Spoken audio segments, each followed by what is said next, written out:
قیامت کا دن کھڑکھڑانے والی وہ دن ہے جس دن پتنگوں کی طرح لوگ اڑتے ہیں۔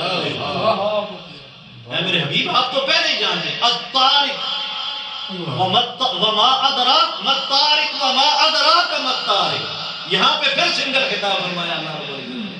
تو جہاں جہاں پہ یہ ہے اللہ رب العزت حضور کو فرما رہا ہے میرا سونا تو حضور پہلے ہی پتہ ہے، اسی نے پہلے ہی جان دے ہو۔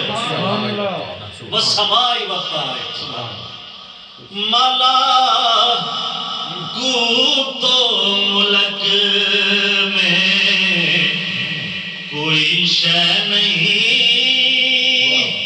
او مالا تو ملک میں کوئی شے نہیں، وہ جو تجھ پہ آیا نہیں۔ سبحان اللہ۔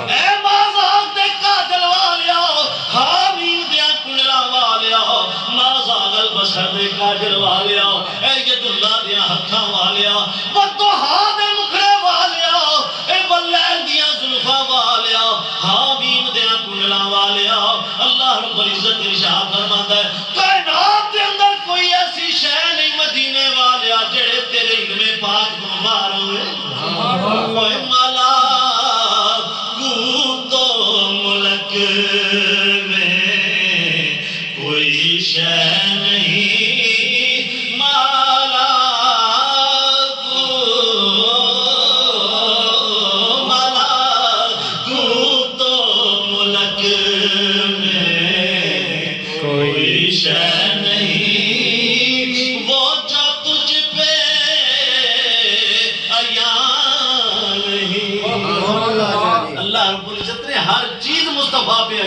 سبحان اللہ۔ ایک اور بات اس کے دلیل کے طور پہ پھر آگے چلتے ہیں انشاءاللہ، اور میں گفتگو ختم کر دیتا ہوں انشاءاللہ۔ میں چونکہ عرض کرتا ہوں جن کو نہیں یاد یا جنہوں نے نہیں سنا وہ سن لیں۔ میرے استاد گرامی قبلہ فرمایا کرتے تھے کہ یہ بیان کیا ایک جگہ پہ کہ اللہ رب العزت نے آقا علیہ الصلوۃ والسلام کو علم پاک عطا فرمایا، علم غیب عطا فرمایا۔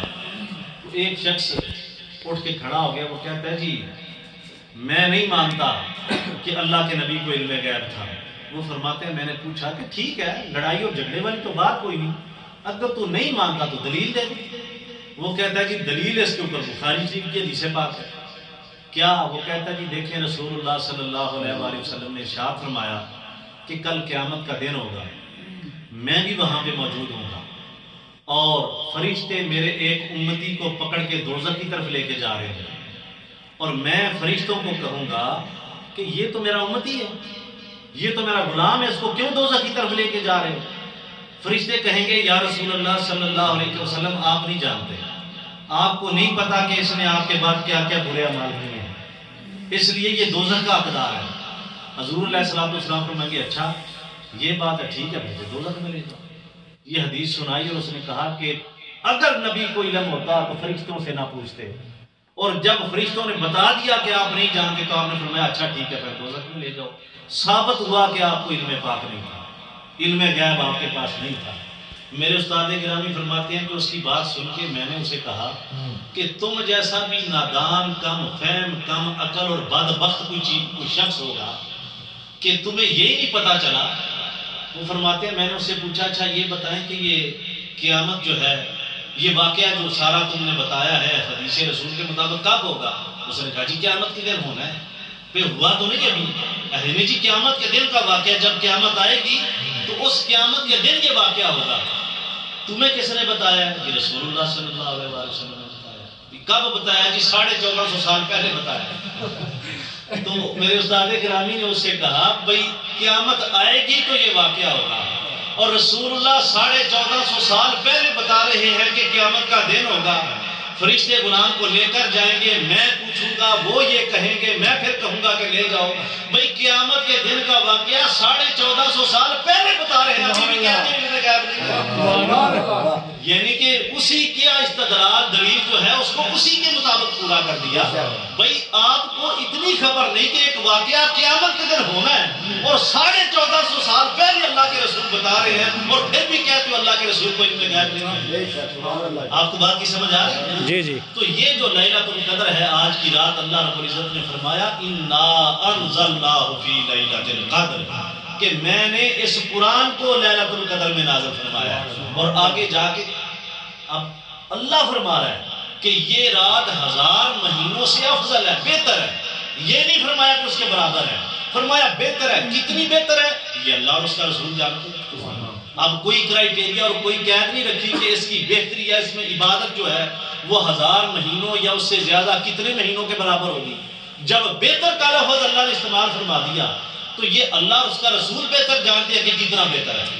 اس ایک رات کی عبادت اللہ رب العزت نے اس کو کتنا جو ہے وہ اعلیٰ مقام عطا کرنا. بات کی سمجھ آ رہی ہے نا؟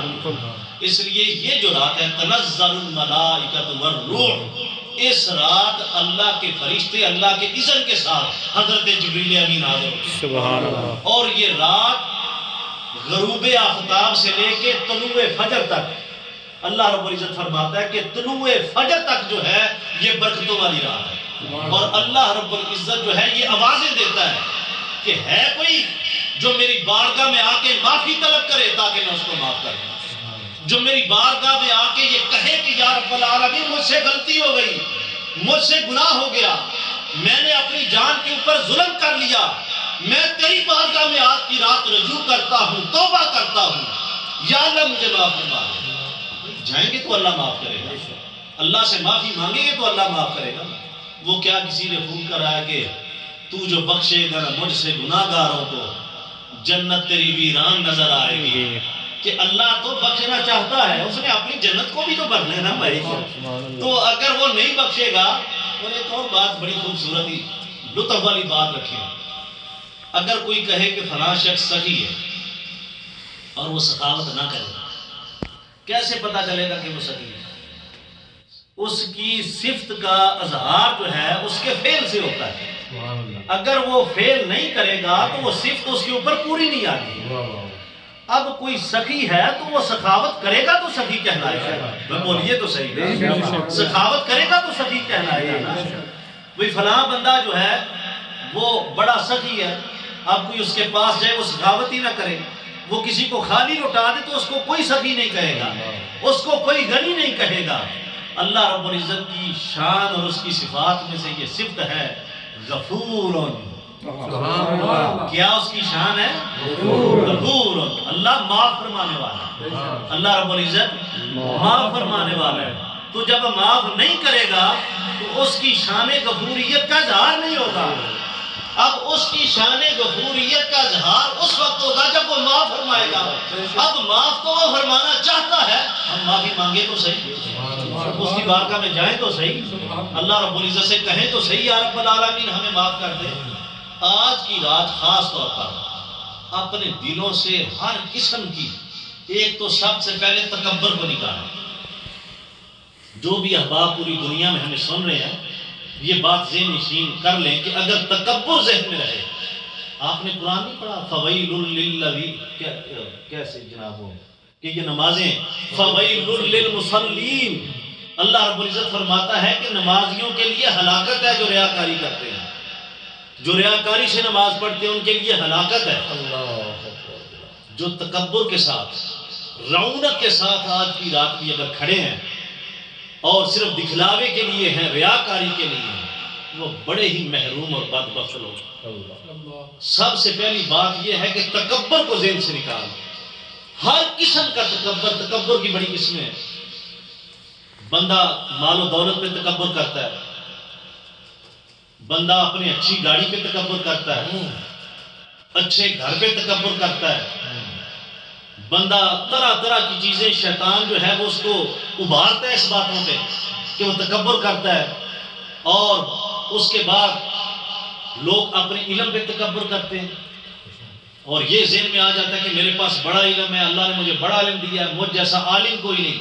یہ تکبر کی نہایت خطرناک قسم ہے جس کا ذکر حضور سیدنا غوث الاعظم نے فرمایا.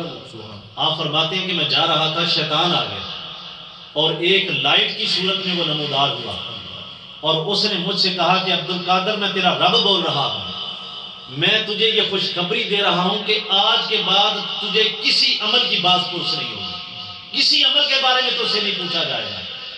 آپ فرماتے ہیں، حضور سیدنا غوث الاعظم خود فرماتے ہیں کہ میں نے سوچا کہ یہ بات تو اللہ رب العزت نے تاجدار کائنات کو نہیں فرمائی، ان کو یہ حکم نہیں فرمایا، تو مجھے کیسے کہہ سکتا ہے؟ آپ نے فرمایا مجھے پتا چلا کہ یہ شیطان کا حملہ ہو سکتا ہے۔ فرماتے ہیں میں نے اسی وقت پڑھا ولا حول ولا قوت الا باللہ العلی العظیم۔ فرماتے ہیں میرا ایسا پڑھنے سے وہ بھاگ گیا۔ فرماتے ہیں میں تھوڑا سا آگے گیا تو پھر وہی لائٹ نمودار ہوئی، اور پھر وہ آیا اور مجھے کہتا ہے شیطان کہ عبد القادر آج تجھے تیرے علم نے بچا لیا، ورنہ میں نے تجھے آج گمراہ کر دینا۔ حضور غوث الاعظم فرماتے ہیں بد وقت دفع ہو جا، پھر مجھے گمراہ کرنے کے لیے، پھر حملہ کرنے کے لیے آئے ہو، مجھے میرے علم نے نہیں، مجھے اللہ کے فضل نے بچایا۔ یہ اس کی دوسری اٹیمپٹ تھی، دوسرا حملہ تھا کہ حضور غوث پاک یہ سمجھ لیں کہ ہاں میں اپنے علم کی وجہ سے بچا ہوں، اور جب یہ علم کا وہم اور تکبر ذہن میں آ جائے تو یہ شیطان کا سب سے بڑا حملہ ہے۔ سبحان اللہ، یہ شیطان کا سب سے بڑا وسوسہ ہے جو یہ لوگوں کے دلوں میں ڈال دیتا ہے کہ میں بڑا شابیر ہوں، میرے پاس بہت بڑا علم ہے۔ حضرت بابا بلے شاہ نے کیا فرمایا تھا؟ کہیے نا ذرا سبحان اللہ۔ حضرت بابا بلے شاہ آپ فرماتے ہیں جو شخص یہ سمجھے کہ میرے پاس بڑا علم ہے، ہر وقت اللہ اللہ اور ہر وقت نماز تسبیح مصلا، کچھ نہیں بس اللہ اللہ، کچھ نہیں بس اللہ اللہ، سر دے ٹوپی تسبیح نماز بس ہر وقت اللہ اللہ، کسے کیا میرے تو بڑا صوفی کوئی نہیں، کسے نے کیا میرے تو بڑا عالم دین کوئی نہیں، کسے نے کیا میرے تو بڑا متقی پرہیزگار کوئی نہیں، کسے نے کیا میرے تو بڑا امام کوئی نہیں۔ حضرت بابا بلے شاہ فرماتے نے سر تے ٹوپی تے نیت کھوٹی، لینا کی ٹوپی سر تر کے،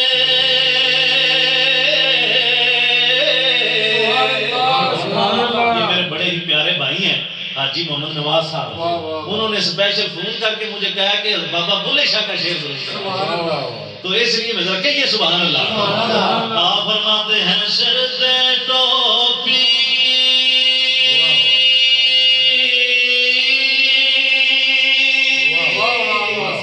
تے نیت کھوٹی، لینا کی ٹوپی سر تر کے،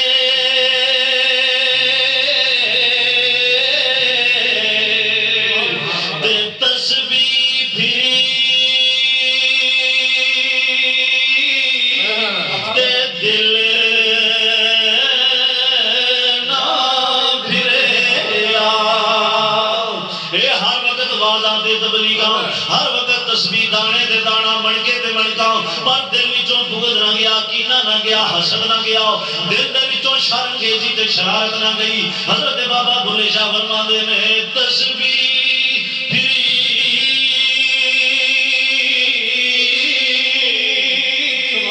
اوے تے دل نہ پھریا، لینا کی تسبیح ہاتھ پھڑ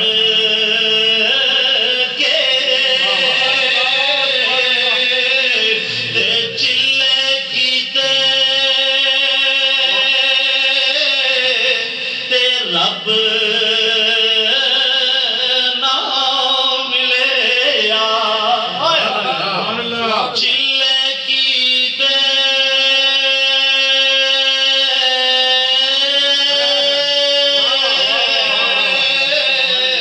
تے رب نہ ملیا، لینا کی چلیا وچ وڑ کے، تے بلے شاہ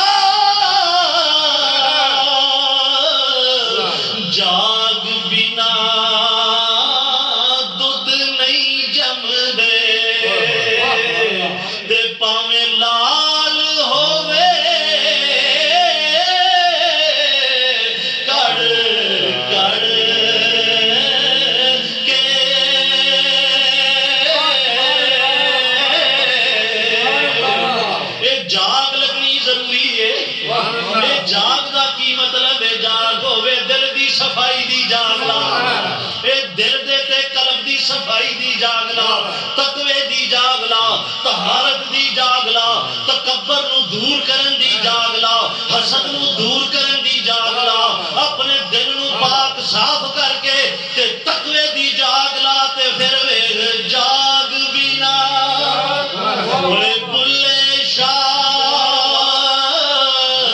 جاگ بینا دودھ نہیں جمدا پاویں لال ہووے کڑ کڑ کے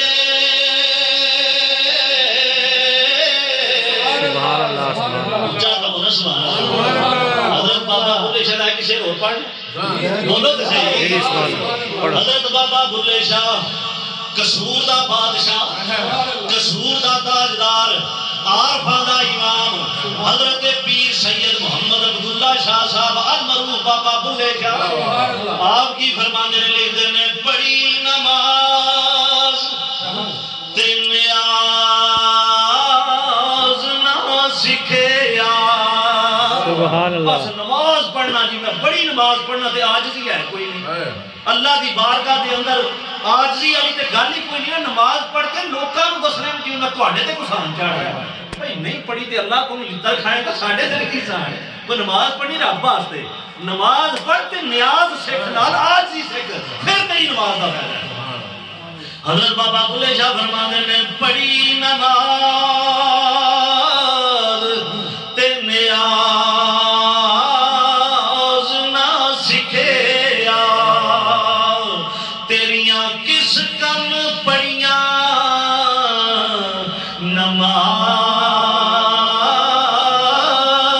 نماز تے علم پڑھیا تے عمل نہ کیتا پڑھ لیا تبلیغ کر لئی واز کر لے لیکن یہ کہ اپنا دل بھی تے دماغ بھی انہاں چیزاں تو خالی ہے بزرگ فرماندے ہوندے نے کہ سب تو مشکل کام جڑا نا زندگی دا ہوئے وے کہ جنہ بھی علم تواڈے کول ہے یہ شرط نہیں کہ زیادہ ہوئے فرماندے نے کہ جنہ بھی علم ہے نا اس علم دے اوتے عمل کر لینا سب تو مشکل کام ہے وہ بھاویں تواڈے کول تھوڑا ہے اودے تے ہی عمل کرو لیکن پھر بھی نہیں کرے اس واسطے بابا بھلے شاہ فرماندے نے علم پڑھیا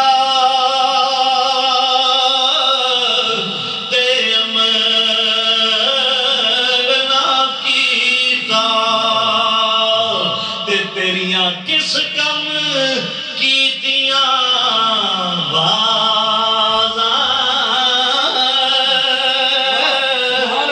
تے تیریاں کس کم کیتیاں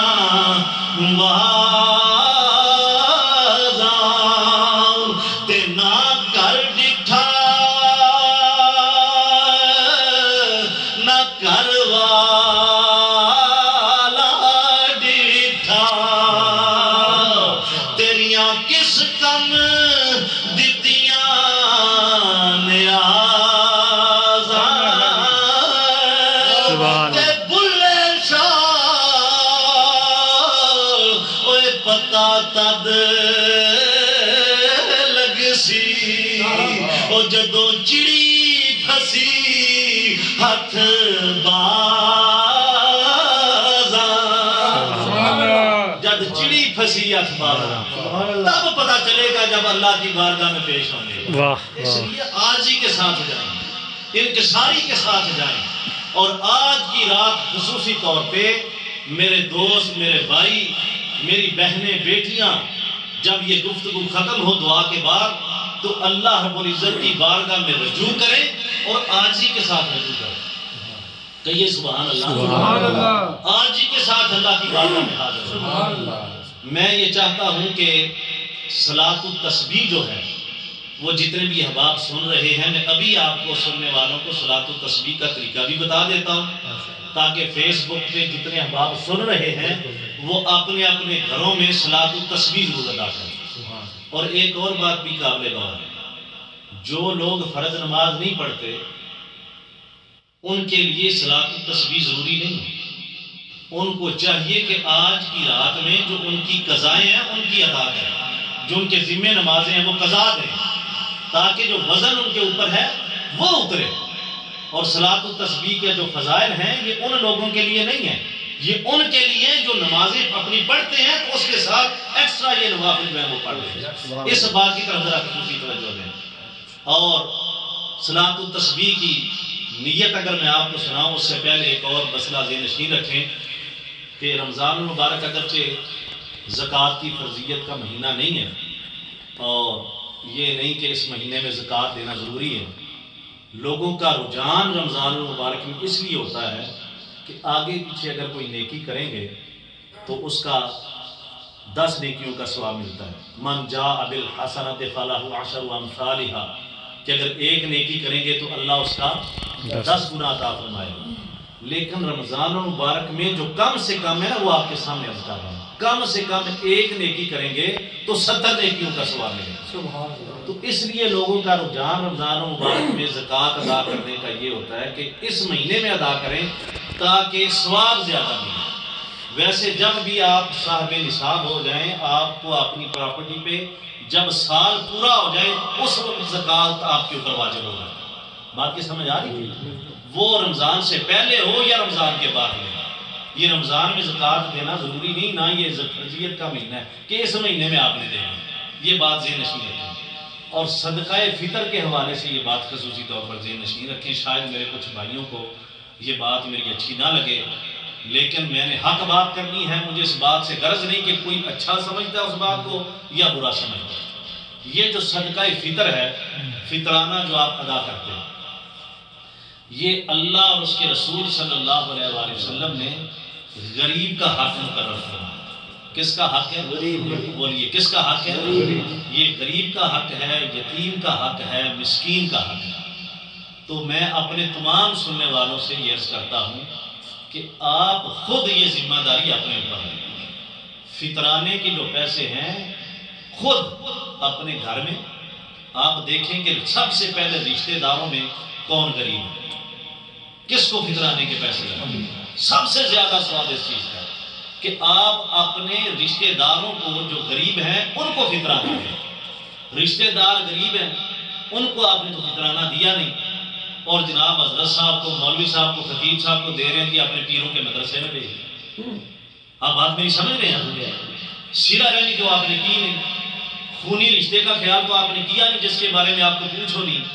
بات کی آپ کو سمجھ آ رہی؟ بالکل۔ اپنے گاؤں میں سب سے پہلے اپنے جو رشتہ دار ہیں سب سے پہلے ان کو دیکھیں، جو غریب ہیں ان کو فطرانے کے پیسے ادا کریں۔ یہ رمضان شریف سے پہلے بھی ادا کیے جا سکتے ہیں، رمضان مبارک کے دوران بھی ادا کیے جا سکتے ہیں، اور جو عید کی نماز ہے اس کے ادا کرنے سے پہلے پہلے آپ نے ادا کرنا ہے۔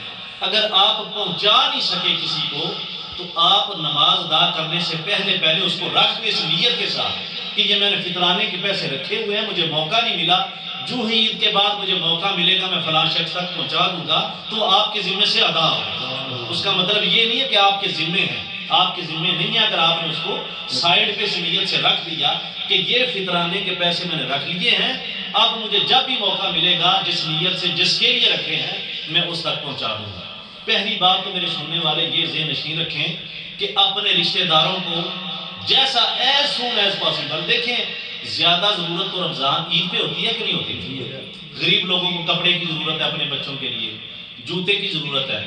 اب آگے پیچھے جتنے جناب محلے دار ہیں، وہ امیروں کے بچے ہیں یا جتنے بھی انہوں نے کپڑے پہنے ہوئے ہیں، اور غریب کے بچے کے پاس کپڑے نہیں ہیں، جوتا نہیں ہے، اور آپ رمضان کے بعد اسے بیچ رہے ہیں، تو وہ کام تو آ جائیں گے لیکن اس کو زیادہ فائدہ اور زیادہ خوشی اس کو نہیں ہوگی۔ زیادہ خوشی اسے اس وقت ہوگی جب وہ بھی دوسروں کے ساتھ، بچوں کے ساتھ، اس کے بچے بھی عید پہ نئے کپڑے پہنے، جب دوسرے بچوں کے ساتھ اس کے بچے بھی عید پہ نیا جوتا پہنے، اس کے بچے بھی اسی طرح عید کی خوشیاں منائیں۔ بات آپ سمجھ رہے ہیں؟ تو سب سے پہلے اپنے رشتہ داروں، اگر آپ سمجھتے ہیں کہ رشتہ داروں میں کوئی حقدار نہیں ہے تو پھر اپنے محلے میں دیکھیں، اپنی گلی میں دیکھیں، اور پھر جو ہے وہاں پہ جو ہے وہ سلسلہ جو اس غریب کی مدد خود کریں، خود پہنچائیں وہاں پہ۔ اب علماء جس پنجابی کی گل بنی ہے، لوگ کہتے ہیں مولوی مسئلے والی جڑے نا حل لمبی پا رہے ہیں، یہ مسئلہ نکالا ہوا، یہ مسئلہ ہے نہیں کہ فطرانے کے پیسے مدرسوں کو بھیج دو. کسی مدرسے کو فطرانے کے پیسے نہیں لگتے. آپ میری بات سمجھ رہے ہیں؟ یہ مجھے پتا ہے کہ میری گفتگو فیس بک پہ لائیو جا رہی ہے اور بہت سارے لوگ اس کو سنیں گے. میں گپ نہیں کر مارتا اور ایسی بات نہیں کر رہا کہ جس کا میرے پاس کوئی ثبوت نہیں ہے. آپ بات سمجھ رہے ہیں؟ فطرانے کے پیسے مدرسوں کو نہیں لگتے، یہ بات آپ ذہن نشین رکھیں. اور مت دیں ایسے لوگوں کو جو کہتے ہیں کہ جناب آپ ہمیں فطرانہ دے دیں، ہم آپ فلاں مدرسے میں بھیج دیں گے، فلاں ہمارا دارالعلوم ہے وہاں پہ بھیج دیں گے، وہاں پہ جناب جو ہے وہ یہ کام ہو جائے گا، فلاں کام ہو جائے گا، اور وہاں پہ جو بچے پڑھتے ہیں ان کو دے دیں گے. آپ بات سمجھ رہے ہیں؟ ہوتا کیا ہے، چونکہ میں اس فیلڈ کا بندہ ہوں، میں اچھے طریقے سے سمجھتا ہوں. سب سے پہلی بات یہ جو ہمارے بارے میں اس بات کا گمان کرے اس سے بڑا بدبختی کوئی نہیں. ٹھیک ہے نا جی؟ اگر کوئی غیر سید فطرانہ کھا بھی لے نا تو وہ جڑا نا انہیں گناہ نہیں ہوتا، لگ جاتا ہے پھر بھی. تو سید کے اوپر تو ہے ہی حرام.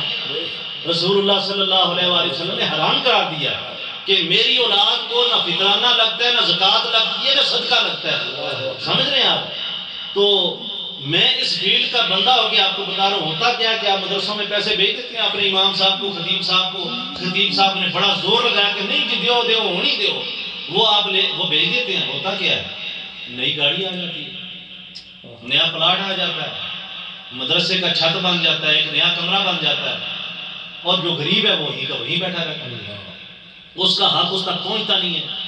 اگر پیروں تک جائیں گے تو پیر جو ہیں وہ اپنے بچوں کی جناب نئی گاڑیاں لے لیں گے، ان کو جناب پالنا شروع کر دیں گے.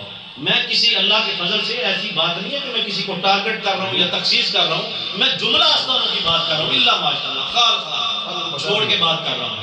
ٹھیک ہے نا؟ کہ میجارٹی ہے وہاں پہ یہی کام ہوتے ہیں. اور ہوتا کیا ہے، میں آپ جو اصل جو طریقہ واردات ہے میں وہ آپ کو بتانے لگا. ہوتا کیا ہے، آپ نے فطرانے کے پیسے بھیجے ہیں، 50,000 لاکھ روپیہ بن گیا پاکستانی، 2 لاکھ بن گیا، آپ نے بھیج دیا ہے. کرتے کیا یہ طریقہ واردات سن لیں میرے سارے بھائی. وہ طریقہ واردات کیا ہے کہ وہ پیسے جو ہے نا وہ ایک طالب علم کو دے دیے، مدرسے کے طالب علم.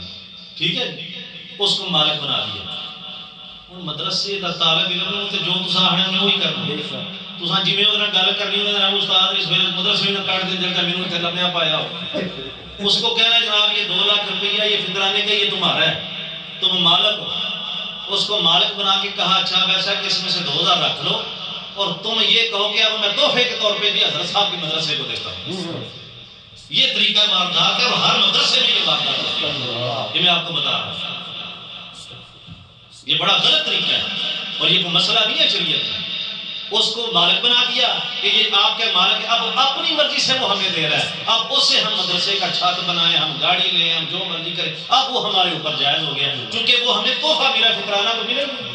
اب جو مسئلہ اس طرح کا ہے فطرانہ تو اسے دیا تھا، اب ہمیں جو ملا وہ تحفہ ملا ہے، اب وہ ہمارے اوپر بھی حلال ہے، مدرسے کی چھت کے اوپر بھی حلال ہے، اس کے لیے ہم گاڑی لے لیں تب بھی حلال ہے، مکان بنا لیں تب بھی حلال ہے. یہ طریقہ واردات مدرسوں والے کا. تو میرا یہ پیغام ہے کہ اپنے ہاتھ سے خود غریبوں کا خیال کر کے فطرانہ ان تک پہنچائیں. یہ جتنے بھی سننے والے یہ بات اپنی ذہن نشین رکھیں. اعتراض بھی ہوگا، آپ کو لوگ کہیں کہ شاہ صاحب نے غلط کہہ دیا ہے، لیکن آپ اپنے ضمیر کے ساتھ یہ پوچھیں گے اور اکثر لوگ یہ جانتے ہیں کہ کیا ایسا نہیں ہوتا، اکثر لوگوں کو پتہ ہے. تو اس لیے یہ نہ کہیں کہ سروں پر لائیے جا کے 10 روپیے جناب جا کے ڈبے چھوڑتا ہے، ایسے نہ کریں.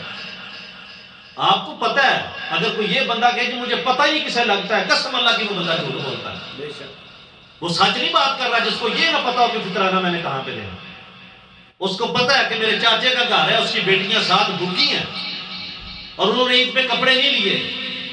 یہ میری بہن کا گھر ہے، اس کے بچے جو ہیں وہ بھوکے ہیں، ان کے پاس نئے کپڑے نہیں ہیں. یہ میری پھوپھو کا گھر ہے، یہ میرے چاچو کا گھر ہے، یہ ماموں کا گھر ہے، اور وہ غریب ہیں لیکن نہیں دیتے اس لیے کہ کہیں وہ اچھے کپڑے نہ پہن لیں. اس کے ہوتے ہوئے آپ دے بھی دیں تو آپ کا قبول نہیں ہے. یہ بات ذہن نشین رکھنا، یہ میرا فتویٰ ہے کہ پھر قبول ہے ہی نہیں. آپ اگر آپ صلہ رحمی نہیں کرتے، رشتہ داروں کا حق ادا نہیں کرتے، بات جو مرضی کرتے پھر. اس لیے سب سے پہلے رشتہ داروں کو دیں جو غریب ہیں اور خود ان تک پہنچائیں جتنے بھی ہیں. اور یہ جو $10 کا فطرانہ، $15 کا، $7 کا، $8 کا، جتنی بھی مقدار جو ہے مقرر کی جاتی ہے، اس کا مطلب میرے بھائیوں، میرے سننے والوں، میری بہنوں، یہ مطلب نہیں ہوتا کہ $10 ہی فطرانہ ہے. یہ کم سے کم شرح ہوتی ہے، آپ نے اپنی حیثیت کے مطابق ادا کرنا ہے. بات آپ سمجھ رہے ہیں؟ علماء جو بتاتے ہیں وہ کم سے کم بتاتے ہیں کہ اس سے کم آپ دے ہی نہیں سکتے، زیادہ سے زیادہ کی حد ہی کوئی نہیں ہے۔ یہ بات ذہن میں، یہ مسئلہ ہے، زیادہ سے زیادہ کی کوئی حد نہیں، آپ نے اپنی حیثیت کے مطابق فطرانہ دینا، جتنی اللہ نے حیثیت دی ہے پر پرسن۔ اگر اللہ نے آپ کو $50 یا $100 کی حیثیت دی ہے تو آپ اپنی طرف سے $50 یا $100 جو ہے وہ فطرانہ دیں، ایک پرسن کے حساب سے، $20 دیں، 40 دیں، 100 دیں، 1000 دیں، اس کی حد کوئی نہیں، یہ منیمم ہے جو شریعت نے مقرر کی ہے۔ سمجھ آ گئی آپ کو؟ اس لیے یہ نہ سمجھے کہ اب 10 ہیں تو 10 ہی دینے، سروں پر لانی گل نہیں کرنی، یہ عجز کے ساتھ، انکساری کے ساتھ زیادہ سے زیادہ دیں تاکہ اللہ اور اس کے رسول کی بارگاہ میں قبولیت ہو جائے۔ یہ بات آپ کو سمجھ میں امید کرتا ہوں کہ انشاءاللہ جو سننے والے ہیں سب کو آگئی ہوگی، اور کوشش کریں جلدی سے جلدی جو ہے وہ عید سے پہلے ان کو پہنچائیں، اور صلاۃ التسبیح کا طریقہ جو ہے وہ میرے احباب سن لیں۔ صلاۃ التسبیح ایسی نماز ہے جو رسول اللہ صلی اللہ علیہ وسلم نے اپنے چچا حضرت عباس رضی اللہ تعالیٰ عنہ کو تلقین فرمائی تھی۔ آپ نے فرمایا تھا کہ چچا آپ کو ایسی نماز نہ بتاؤں جس کے پڑھنے سے اللہ رب العزت سارے گناہ معاف فرما دیتا ہے۔ حضرت عباس نے دریافت کیا تو آقا علیہ السلام نے فرمایا کہ یہ صلاۃ التسبیح ہے، تسبیح کی نماز ہے، اسے اگر آپ ہر روز صدقے دل کے ساتھ پڑھو گے تو اللہ سارے گناہ معاف فرما دے گا۔ حضرت عباس رضی اللہ تعالیٰ عنہ یا رسول اللہ صلی اللہ علیہ وسلم، اگر ہر روز موقع نہ ملے، اب یہ آسانی ہو رہی ہے میرے اور آپ کے لیے، یہ سوال و جواب جو آقا علیہ السلام کے اور حضرت عباس کے ہو رہے ہیں، اس میں ہمارے لیے آسانی جو ہے وہ پیدا کی جا رہی ہے۔ اگر ہر روز نہ پڑھ سکیں، آقا علیہ السلام نے فرمایا کہ ہفتے میں ایک بار پڑھ لو صدقے دل کے ساتھ، پھر بھی اللہ سارے گناہ معاف فرما دے گا۔ آپ پھر سوال کرتے ہیں یا رسول اللہ صلی اللہ علیہ وسلم اگر ہفتے میں بھی نہ موقع ملے، آپ نے فرمایا مہینے میں ایک بار پڑھ لو، پھر آپ نے فرمایا سال میں ایک بار پڑھ لو، پھر آپ نے ارشاد فرمایا کہ باس اگر سال بھر بھی موقع نہ ملے تو خلوص شرط ہے، خلوص اور صدقے دل کے ساتھ زندگی میں ایک مرتبہ صلاۃ التسبیح پڑھ لو، اللہ رب العزت سارے گناہ معاف فرما دے گا۔ اب اس گناہوں کی معافی کی شرط کیا ہے کہ سال میں ایک بار پڑھ لی یا مہینے میں ایک بار پڑھ لی تو سارے گناہ معاف ہو گئے، تو بندہ اس کے بعد نماز کی پابندی نہ کرے، بندہ سمجھے سارے گناہ معاف ہو گئے، ایسی بات نہیں ہے۔ گناہ معاف تب ہوتے ہیں جب اللہ رب العزت کی طرف سے یہ توفیق مل جاتی ہے کہ بندہ نماز چھوڑتا ہی نہیں، پھر اس کو خود احساس ہو جاتا ہے کہ اب اللہ نے میرے گناہ معاف کر دیے ہیں، اور اس کا سب سے پہلا اظہار تو یہ ہے کہ اللہ نے مجھے نمازی بنا دیا۔ سمجھ رہی ہے آپ؟ تو اس کا طریقہ یہ ہے کہ